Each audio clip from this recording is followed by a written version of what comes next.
শ্রী কথার অর্থ হচ্ছে সুন্দর, মত হচ্ছে মতু প্রত্যয়, যার অর্থ হচ্ছে যিনি অত্যাধিক সুন্দর তিনি মতু প্রত্যয়। আর ভগবত কথার অর্থ হচ্ছে ভগবান।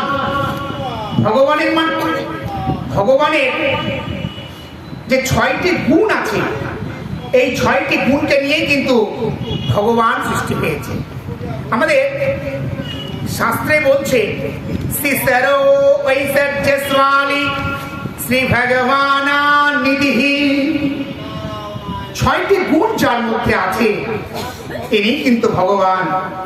এই 6টি গুণ কি কি? ঐশ্বর্য, বীর্য, যশ, শ্রী, জ্ঞান এবং বৈরাগ।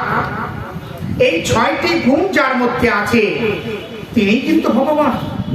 তো আমরা ভগবানের যে অনন্ত রূপ, অনন্ত রূপের ঠিকানা, সেটাই Shrimad Bhagavad Gita.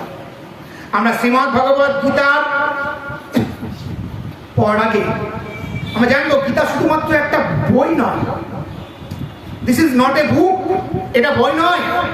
The human manual, the human guideline, মানুষের জীবনের একটা অসাধারণ একটা কি বলবো মানে দলিল হচ্ছে একটা গীতা। আপনি কি করবেন, কেমন করে চলবেন, কে আমার সাথে কথা বলবেন, ইচ অ্যান্ড এভরিথিং গীতা কিন্তু আমাদের বলে দেয়। আমরা সে ব্যাপারে জানবো। আমাদের শাস্ত্রে বলেছে, আমাদের উপনিষদ বলেছে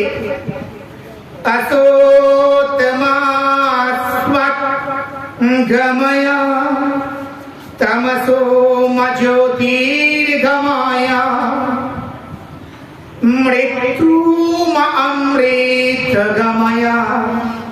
হে প্রভু, আমি অসত্য থেকে সত্যের দিকে আমাকে নিয়ে চলো, অন্ধকার থেকে তুমি আমাকে আলোর দিকে নিয়ে চলো, আমি যেন মৃত্যুকে জয় করতে পারি।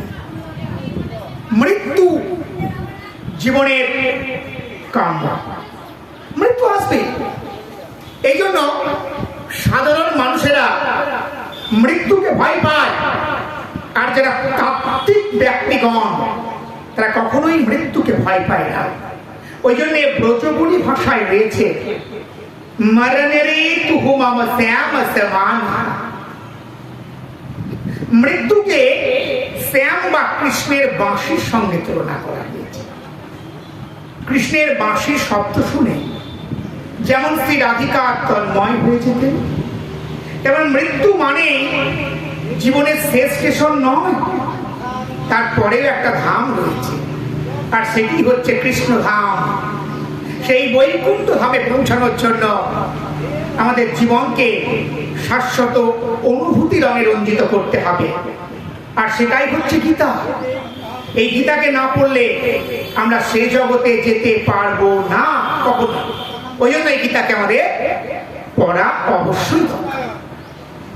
আমাদের যদি দেহের উপরে ময়লা জমে তাহলে আমরা নানা রকম সাবান দিয়ে পরিষ্কার করে দিই, কিন্তু অন্তরের মলেনি ত্বান্তিকারি স্বামী, যদি অন্তরের মধ্যে ময়লা জমে তাহলে আমরা কি করবো?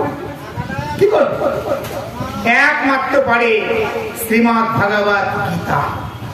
এই গীতায় আপনাকে অন্তরের ময়লাকে দূর করে দেয় এবং সঠিক জায়গায় আপনাকে নিয়ে যায়। তাই গীতার সঙ্গে থাকুন, গীতার জীবনের অঙ্গের সঙ্গে যুক্ত থাকুন এবং আপনার গীতার সাথে জীবনকে মেলান। দেখবেন সর্বাঙ্গীন সুন্দর একটা জীবন আপনি পাবেন। এই জন্যই গীতা পড়া খুব দরকার। আমাদের জীবনে গীতাকে ভুলে গেছি আমরা। বিভিন্ন জায়গায় গীতা অধ্যয়ন পাঠ হয়, সংস্কৃত শ্লোক বলে দিই, হয়ে যায়, চলে যায়, ব্যাস হয়ে যায়। তা নয়, গীতাকে পড়তে হবে। ভগবান কি বলেছে, এই বিরাট বড় ধর্মগ্রন্থে জীবনটা কি রয়েছে এটা জানতে হবে। গীতা সার্বজনীন, গীতা সবাই পড়তে পারে, গীতা সবাই পড়তে পারে, গীতা সার্বজনীন গ্রন্থ। ওই জন্য গীতাকে পড়লে জীবনের তমসা দূর হয়। আমার জীবনে গীতার সুরের সঙ্গে একটু মেলানো দরকার। গীতার উন্নয়নের সঙ্গে জীবন ছন্দ মেলানো দরকার। ওই জন্য গীতাকে পড়ুন, গীতাকে জানুন এবং গীতার সঙ্গে চলুন। জয় নিতাই, জয় গৌর হরি, জয় শ্রীকৃষ্ণ, জয় শ্রীমদ্ ভগবত।